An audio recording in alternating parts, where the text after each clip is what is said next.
Om Ajnanatimirandasya Jnananjana Shalakaya Chakshurun Militam Dhena Tasmai Shri Gurave Namah. We're reading from the Srimad Bhagavad Gita as it is, and we're on chapter 16, the divine and demoniac natures. Text is number 17.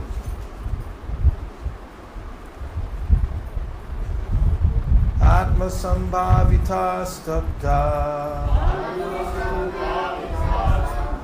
Tanamana Madanvita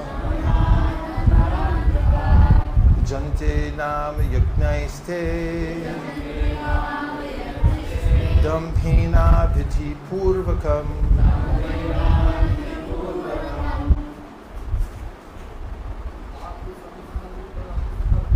Atma Sambhavita Stabda Tanamana Madanvita Jante Nama Yagnaiste Dhampena Vidipurvakam Atma Sambhavita Stabda Tanamana Madanvita Yajanti Nama Yagnaiste Dhambena Vidipurvakam. Vaishnavis. Atma Sambhavita Stabda Dhanamana Madanvita Yajante Nama Yagnaiste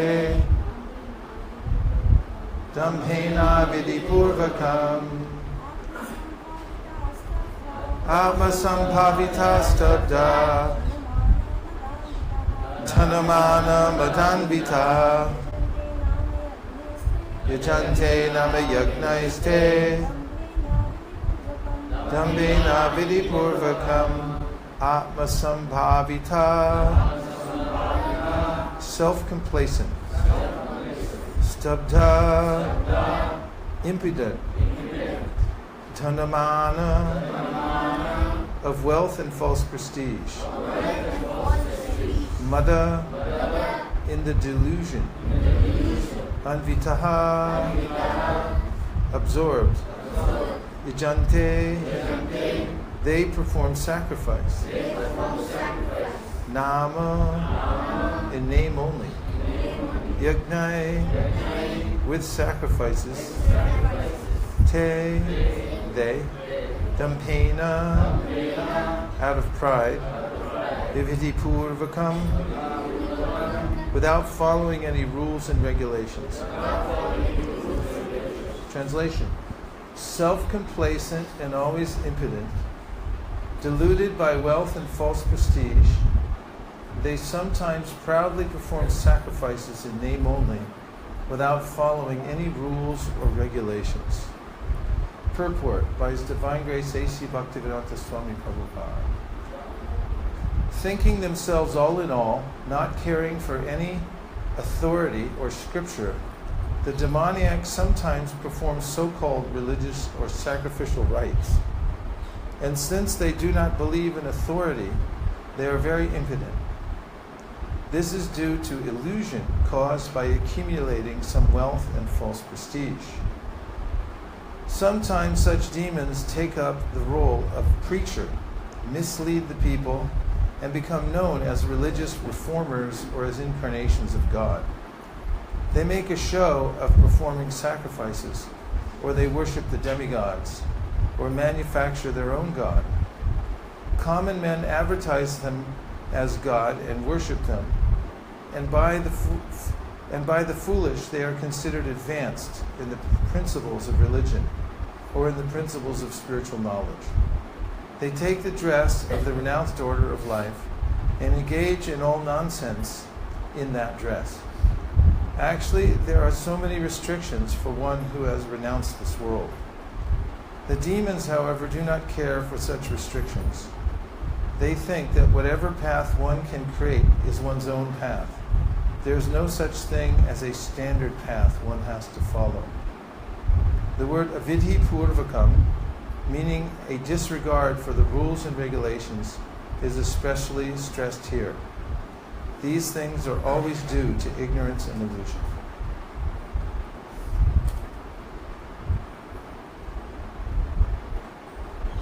So, atma-sambhavita, self-complacent, stabda, impudent. The word impudent comes from Latin, and it means to be without shame.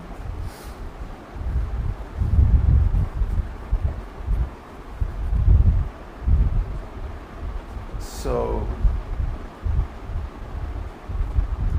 this is to be without shame or have any sense for what is right and wrong, and to feel some sort of remorse or shame when one's not doing things properly, is actually a sign of advancement in spiritual life. It's mentioned in the Padyavali, a verse that Prabhupada quotes frequently, Kama dinam katina katita palita durnideshas desham jata mayina karunana krapa no pashanti utsri jaitanata yarupate samprata labda buddhis tamayata sharanam abhayam shvatnatasye. In this, the devotee shows what it means to feel some shame. And the verse says that,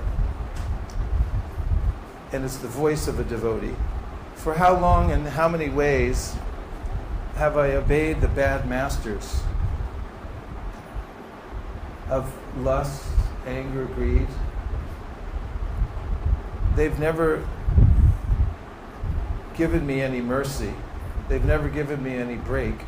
And I've never questioned them. In other words, I was impudent. I had no shame in simply obeying the bad masters. But then he goes on to say that now my intelligence has awakened. Labdha buddhi. I've gained my intelligence. And now I understand that I was following blindly these bad masters. Therefore he says, Utsri Jaitanata Yarupate. He's appealing to Krishna that now I would like some direct service. Utsri Jaitanata Yarupate Samprata Labdha Buddhis. Taimayata Sharanam Mam Nyukshva Adasya. I'm coming to you for shelter. And the devotee then has shelter because there is some vidhi. This is another aspect of the demoniac mentality, avidhi purvakam, which is that dambena vidhi purvakam. Avidhi means that one doesn't follow any rules, or if he follows rules, he follows his own rules and not Krishna's. But this is not following Krishna's rules leads to distress and suffering for living entities. Krishna says in the Bhagavad Gita chapter 3, Ye me matamidam nityam anutishtanti manava.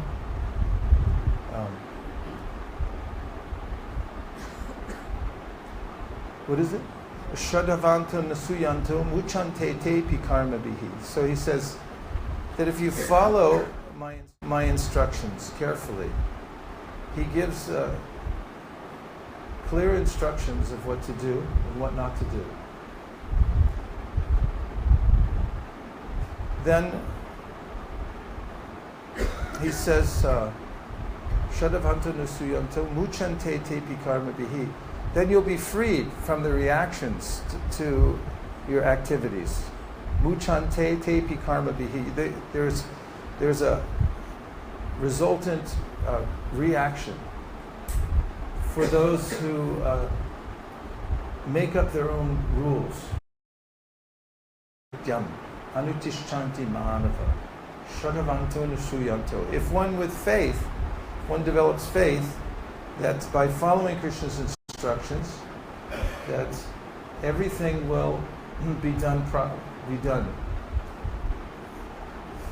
Then muchante tepi karmabi. Then one becomes free from the reactions of sinful activity. This shraddha, having faith in Krishna's instructions, is the foundational point of devotional service. Shraddha shabde vishwas kahe surita nishchoy Krishna bhakti koila sarva karma krita hoy. In Bengali from the Shri Chaitanya Charitamrita, faith means a clear understanding that if I follow the rules and regulations of devotional service, if I perform devotional service according to the instructions of the previous acharyas, then everything else will be done perfectly. I won't need to do anything else. All of the duties are done. This means shraddha. So, shraddhavanto, somebody who has that faith, suyanto, and is without envy. It doesn't envy, as it's possible. In fact, this is foundational to this attitude, which is expressed in the verse we're reading tonight. There's an envy of Krishna or of any authority and wanting to act independently. But one who develops this faith that by following Krishna's instruction that I will be greatly benefited, and it's the right thing to do. Even if the person can't do it, shradhavanta nasuyanto, if one's without envy, and Prabhupada mentions in the purport that if a person doesn't envy the principle or resent the principle, that he or she can't follow it properly yet, but still has faith in it and continues, then muchante tepi karma bihi, then one will become free from the laws of karma and the reactions of karma. On the other hand, he says in the next verse that those who don't have faith in this principle, what's the next verse? Ye tve matam idam. Let's say it louder. Ye tve tat abhisuyanto nanut tishtanti me matam sarva jnana vimunanstan vidinashtan achetasaha. Yeah, this is the opposite. He says that one becomes bound again and doesn't get freed from material life. A similar statement elsewhere in the 9th chapter of the Bhagavad Gita, Shradhana Purusha Purushasya Parantapa Aprapya Mam Nivartante Mrityu Samsaravartmani. Somebody who's ashradhana. It doesn't have this shraddha, which shraddha, shrad means the heart, and dha is an active verb. It means where you place something. It's what you put your heart into. Shradhana Purusha Dharmasyasya Parantapa. Somebody who doesn't have this abiding faith in the instruction of Krishna, and therefore becomes avidhi, and doesn't follow any rules and regulations of the scripture, then that person, mrityu samsaravartmani, then that person is bound to go back on this path called the path of birth and death. Not a nice path to walk down. Ashradhana purusha dharmasyasya parantapa aprapya, it doesn't attain me, aprapya mam nivartante mrityu samsara vartmani, attains the path of death and birth again in this material world. So,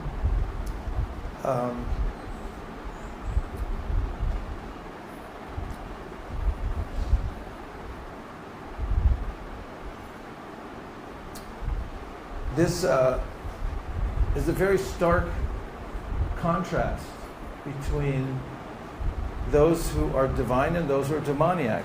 And not just stark, but it's a clear definition. There are those who believe that there is a process given, there are axiomatic truths given and directions that one must follow. And there are those that do not believe in these and feel that the world is open for interpretation, and therefore one may invent one's own system and one's own rules.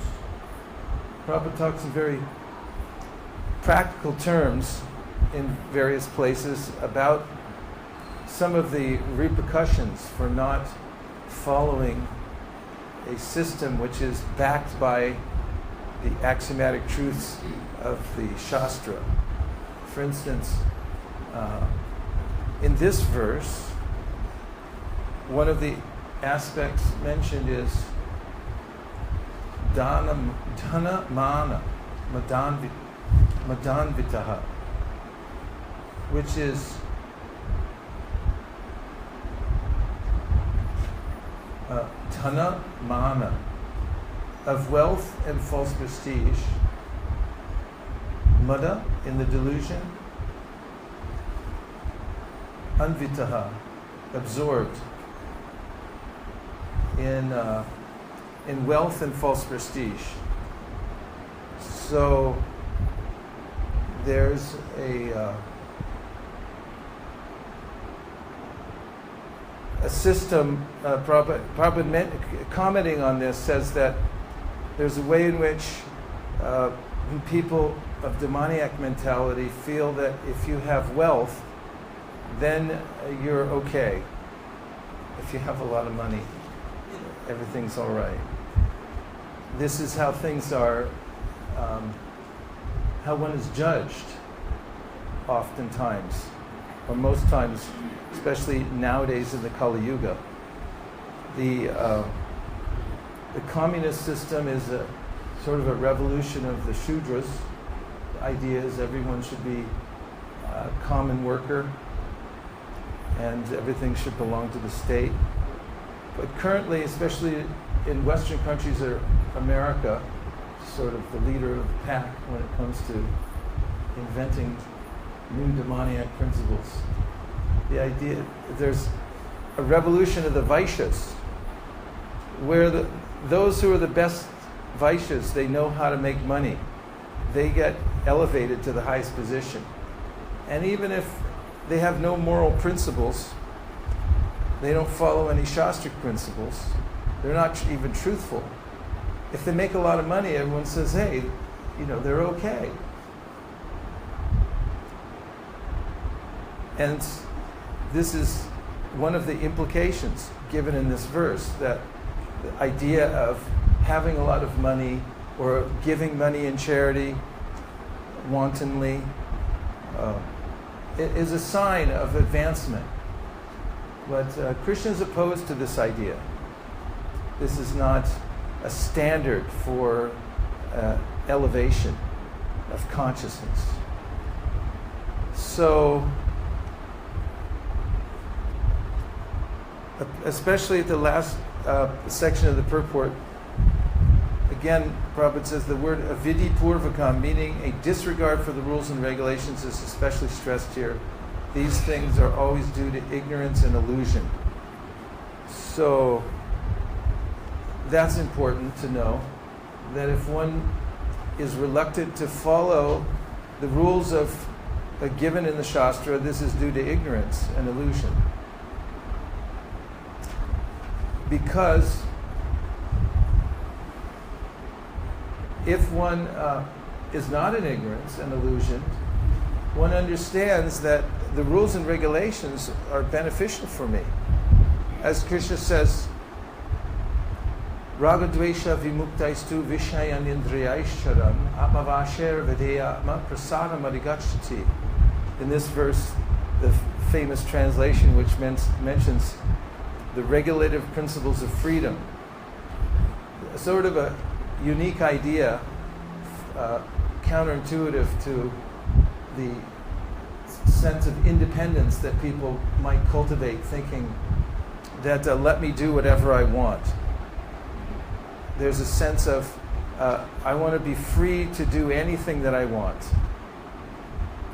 However, this verse points out that there's a way in which one should become, instead of free to do whatever one wants, one should become free from the influences of one's senses. As I mentioned earlier, kama, dinam, katina, katita, palita, durineshas, which is, there's this almost a personification of these bad of the impulses, which are personified as these bad masters telling you what to do. And so, freed from them, free from the influence of these bad masters, that's a real freedom that Krishna mentions. And you can get that, you can take shelter of the instructions that Krishna gives. And just by, even if you have the intention that I think I'll follow these instructions, and you try to do it, even if you can't do it perfectly, then you get liberated. On the other hand, those who are determined to avoid following the prescribed rules given by Krishna for one's own benefit cause disturbance not only for themselves but for everybody else as well.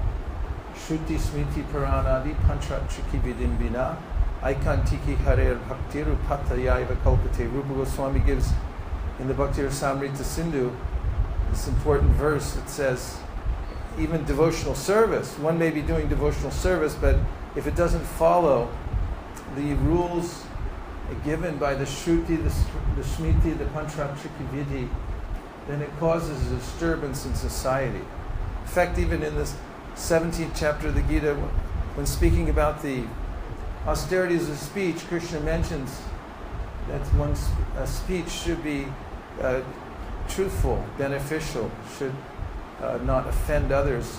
And Prabhupada mentions in his purport that such speech should conform to Shastra, should be backed by Shastric principle. Otherwise, it's a disturbance to those who have regulated their lives around the scripture. If I say anything, I should back it up. Otherwise, it's annoying, isn't it? Say yes. Yeah, it's annoying. Somebody makes propounds a spiritual theory, but then has no way to back it up and just says that I assume it's like this, or this is my idea, my philosophy. It's not accepted in the by those who are following the Vidhi, because they have taken shelter of that principle that everything must follow the instruction given by the Shruti, Smriti, Panchachik, Vidhi, etc., because these are accepted as axiomatic and coming from the Supreme Personality of God in Himself. So far from being a life of depravity or deprivation, those who follow the scriptures carefully, the rules and regulations, find that they live in abundance. The verse after Ragadvesha Vimukhtaistu, which is the verse I refer to as the regulative principles of freedom, or as the Grahastha Vision team has for their tagline, it says, strengthening the bonds that free us. That's kind of interesting, isn't it? The next body of Atishtate, that is prasad, Lord, by following carefully, then one's misery goes away. Prasade sarva dukhanam hanyar, which means your misery is abated. Your misery is diminished. It's killed, actually. Hanyarasya pujaya prasana chetaso, and your consciousness becomes uplifted. You become prasana, means happy. Prasana chetaso yashu buddhi parivdishte, and your intelligence becomes fixed intelligence. So some contrast, and the demoniac mentality, which is given in part in its details in this verse, in today's verse, can develop and become acute. Means that it continues to. There's no end to the way in which one becomes entangled and more implicated by maintaining this attitude. Sigmund Freud was very pessimistic about human nature. After studying the human psyche, he had a sense that human beings, left to their own self-guidance, could become unlimitedly depraved. And we can see also, and Prabhupada speaks about this in regards to the demonic mentality, that one might then use one's intelligence to invent means to destroy most of the people in the world. And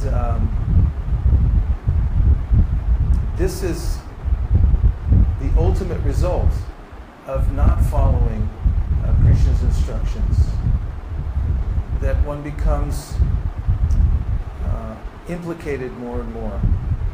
So, if one takes the vidhi given by Krishna, the ultimate vidhi is Sarva Dharman Parityaja Mam Ekam Sharanam Vraja Ahantam Sarva Papibhyo Mokshayishami Masujaha. If you just surrender to me, to my instruction, then I'll deliver you from all sinful reactions. And he says in the 8th chapter of the Gita, that if you do this, you simply follow the path of devotional service, then you won't be bereft of any of the desirables that human beings are normally interested in, or the means for attaining them. Vedeshu yagneshu tapassu chaiva daneshu yat punya palam pratishtam adyeti tat sarvam idam viditva yogi param stanam upaiti chadyam. So he says there's a way in which, just by following the path of devotional service, you get the results of studying the Vedas, of performing all kinds of sacrifices, of giving in charity, daneshu, punya, all the pious activities. So one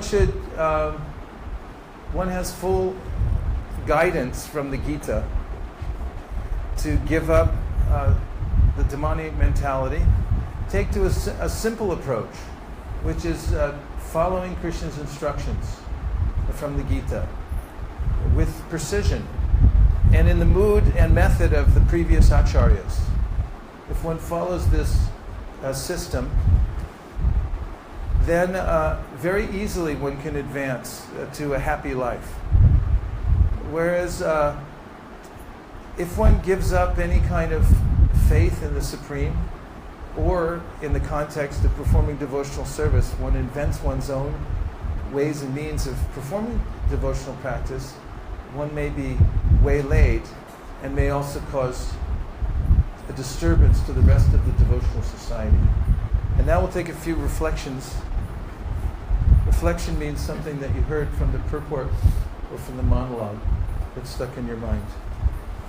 Yes, Prabhu? Do we have a second microphone?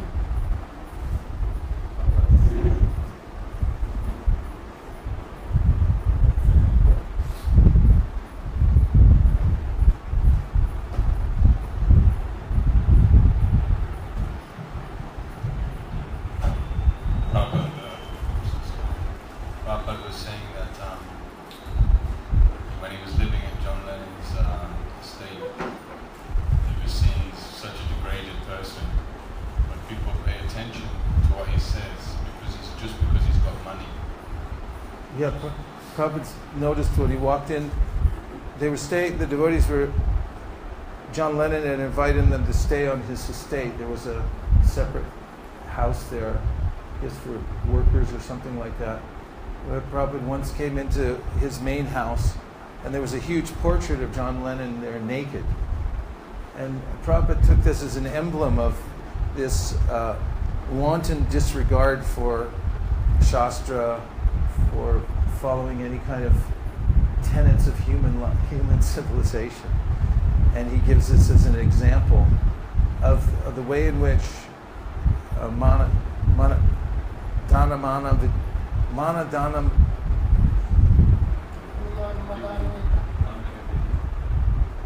says Dhana Mahana Madanvita, that if you have a lot of money or if you give in charity and so forth, then whatever you do seems like okay to everybody. It's like he's rich, so it's no big deal. Almost you would become celebrated for your depravity in that way. Yeah, thank you very much. Yes, Prabhu? Hare Krishna. Go right ahead.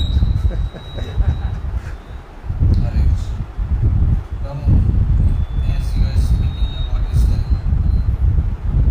Sarva Dharman Bhaktaja Mamekam Sharanam Tam Sarva Vivayam Shri Swami. So, can you explain this properly? Because sometimes I misunderstand that we have to just say surrender to we have to be free from all sinful reaction. So, can you make me understand this? Understand Krishna's offer for you from all sinful reaction? Well, it's kind of like if you're broke, you don't have any money, and you don't have any means in life, and then a very wealthy person comes with a huge bag of money, and then extends it to you and says, take it, I'll just give it to you, without any strings attached. So then you have a choice. That is, you can take it or not take it. So this is the meaning of Sarva Dharman Parityaja. Krishna's offering to anyone. If you want to close down your failed business in the material world, which has disastrous consequences and for which you've incurred so much debt that you'll never get out of it, he gives this clause at the end of the Bhagavad Gita in which he says, all right, I'll absolve you of all your all the implications you've incurred because of the way you've conducted yourself in the material world, and we'll just erase it all. And I'll give you full shelter. So that's what the verse means. And it's an offer open to anybody at any time. So Jiva Goswami says devotees live their devotional life fully concentrated on this verse. And in fact, even in Bhagavatam, we have Tate anukampam susumikshamano punjana evatma kritam vipakam. There are ways in which the devotees understands Krishna's merciful offer and is simply living his or her life in a way to accept that and is expecting that mercy at any time because Krishna said it. Krishna's speech is not empowered, it is the power. There's a way in which Prabhupada writes in the second canto of the Bhagavatam, in the Chaturshloki, that the order of the Supreme Personality of Godhead is a manifestation of his internal potency, and it's by that potency that one comes to see the Supreme Lord face to face. So if he gives the instruction, just surrender to me, then one can do that. One might try that. One might just say, okay, then I'll do it, I'll surrender. And by that, one will immediately experience the reciprocation of Krishna. Does anybody come and say, hey, wait, you have to go through Guru, you have to go through Radharani, or you have to go through Madhavu, so what can I do that way? Well, it's not a matter of having to go through, although this is the injunction of the scripture, tad vignanartam sagrum eva vigachet. There's a sense there that, yes, you have to do this, it's an imperative. But it's also speaking of the psychology of one who realizes the opportunity, that I have to have this. Once one realizes what's being offered and what's at stake, it's more the psychology that I need to do this immediately. And as far as going through a guru and Gauranga and any agent that's coming, that's helpful in achieving that surrender, one simply takes advantage of each one of those very eagerly. All of these are agents of Krishna helping us to achieve that full surrender. So it's more a facility. It's a complete facility. And I must say that to rescue, I saw a little movie clip of somebody some people out in the jungle trying to rescue an elephant from a water pit that he had fallen into. And it took them a couple hours. They had a truck and they put a rope around him, and there were about 20 people trying to pull him out of the pit. Poor elephant. And they finally got him out. And I was thinking, Guru and Lord Chaitanya and the Shastra, they're all pulling from every direction, get him out of there. They're trying to pull him out of the pit, but it takes everybody. I mean, it's not an easy thing to get one little jiva out of the material energy. In fact, in the personified Vedas say this is the Lord's most glorious pastime, is saving the living entities from the material world. So it's a very interesting pastime, and we get to be part of it because we're here from this side, participating. And when one can fully experiment with this, with one's own life. You can double down and gamble on this. That I'll just go ahead and try. Like Maharaj's class this morning was brilliant. He was just talking about how, you have all the gain and nothing to lose from surrender. But that's something you have to hear every morning. It's not like you hear it once and you go, I got it. But you hear it constantly, and you keep working for that surrender. And this is the main aspect of devotional service, Sharanagati, the sixfold path of implementing in every which way that one can the principles of adhering to Krishna's instructions. It's a very sweet thing. When one realizes the integrity of one's own consciousness, of following Krishna's instructions, one feels naturally satisfied, doesn't need anything else. The instruction itself is completely satisfying. And one's awareness of one's own willingness to follow the instruction. For instance, if you're chanting Hare Krishna and you suddenly realize, I actually want to surrender, and you can augment that feeling, and there is no happier feeling for the jiva. That's why in the song we sang before class, Bhaktivinoda Thakur says, Jiv Krishna Dasa Vishwas Koleto Artuko Nai. If you just realize this one thing, I'm a servant of Krishna, and you just say that, I'm a servant of Krishna, then there's no more misery for you. This is a very happy state. Yes, 1, 2.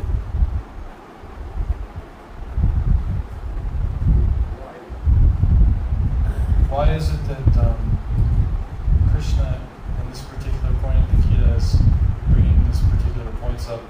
Gita just explained in the 12th chapter, basically the conclusion of everything is devotional service, and then after that he starts to describe material nature, and then he tells Arjuna that the difference between divine and divine. Well, Shri Parashad says, Vidyam cha tum tirva vidyayam ritamashate.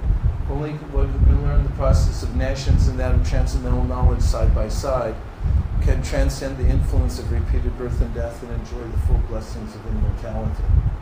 So the juxtaposition of understanding the process of nations, there is a process as evidenced in very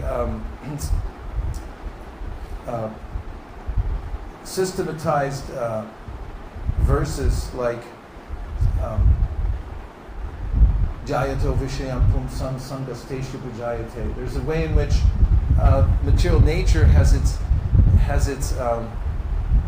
very specific systematic results according to one's consciousness. So Krishna's explicating those so we can be fully aware of them. And this constitutes the Sambandha Gyan. Sambandha Gyan means knowledge of my relationship with Krishna, also my relationship with the material nature. The more I understand that, what is my relationship with the material nature? First of all, asango hyayam purushaha. I don't have any real relation with the material nature. But if I insist upon it, here's what the result's going to be. Knowing that, and also what Krishna says in the 12th chapter of the Bhagavad Gita, those two things together, it's like epoxy glue. We used to buy it in tubes, and you have to mix them together, and then it bonds very strongly. Is this a thing here in India? You can get that glue? Or is it all in one tube now? Still get two? Okay, fantastic. I was asked my father when I was a kid, why do you have to have two tubes? Why can't you just have one? He said, they're separate things. When you mix them together, there's a synergy, a chemical reaction that makes them bond together. So the realization gets bonded when you put the two things. You understand the process of nescience, and you also understand the process of knowledge side by side. It really helps. It's helpful. Krishna's being helpful. Let him ask.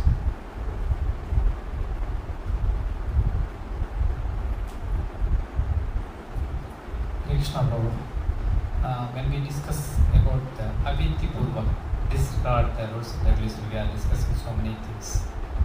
And what about that nectar of instruction Prabhu Swami said, Niyama Agraha, so many rules and regulations also will spoil the bhakti. What's your comment about this? It's a matter of attitude. It's why you're following the rules and regulations. So niyamagraha, niyamagraha. It's two meanings. So niyamagraha means that you drift off and you don't follow them properly. As then, by doing that, by becoming complacent, neglecting or thinking you're entitled to not follow because you're so advanced, there's a way in which one then doesn't get the result of following the process. And also, niyamagraha means you're following it, but you're not also, you may be going through the motions, but you're also not aware that you're following it or why you're following it. For instance, you can chant Hare Krishna and not be aware that you're chanting Hare Krishna. You could do that for one round, right? Is it possible to chant one round without being aware that you're actually chanting a round? Could you do it for 2 rounds? How about for 16? How about every day for a week? How about every day for a month? How about every day for a year or 10 years or 20 years or 30 years? It's possible to do. So what Rupa Goswami is really doing in this verse is saying, maybe be fully aware why you're doing these things. Do it with your heart, because when you do that, then you get the result. You're responsible. You have to practice in such a way that you connect, because yoga means to connect, and you're the one who's trying to connect with Krishna. He's already fully extended to us.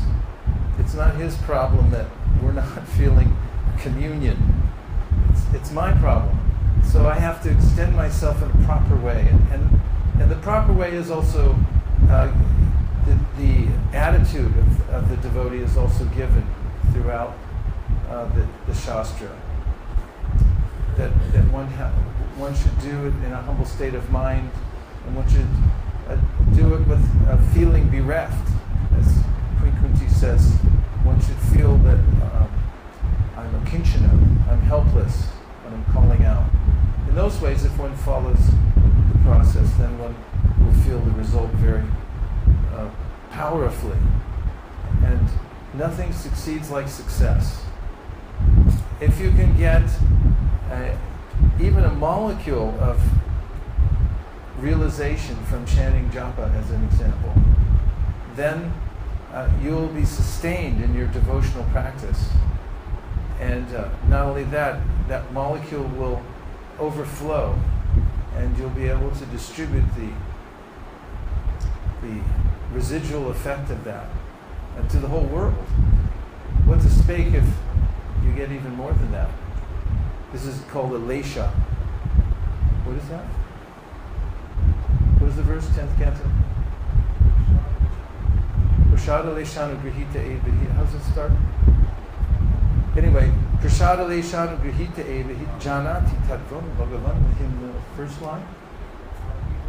Huh? Atapite teva padam bhujadvaya prasada leshanu grihita evati janati tattvam bhagavan mahimno chanya eko picharam vachindvam. So this lesha means just a whiff, just a trace, even molecule. So one has to try for that. That's the spirit of practicing with full awareness. Be aware of what you're doing. Do it for Krishna. Yes? I think this is a vidhi because we're past. Huh? I can? Okay. We have a bona fide judge here who can. Okay. And what was the last thing you said? Okay. So Krishna says, Rasopyasya, Rasopajam, that ultimately we have to get the higher taste to give up the lower taste. Ultimately, to take the root course, to get really into the root, and we have to get really high taste. It seems, from our perspective, and yet we're not meant to meditate on Krishna's feet and go gradually up as we're more qualified. So how do we get higher taste without going too far? You know what I mean? Yeah. I mean, I think I know what you mean. I don't want to be presumptuous, but I have a slight idea. A couple of points that are given. Krishna says to Vrndavana in the 11th canto of the Srimad Bhagavatam that what verse am I thinking? I'm sorry. Sway sway adhikarya nishta saguna parikirtita viparya dosha syad.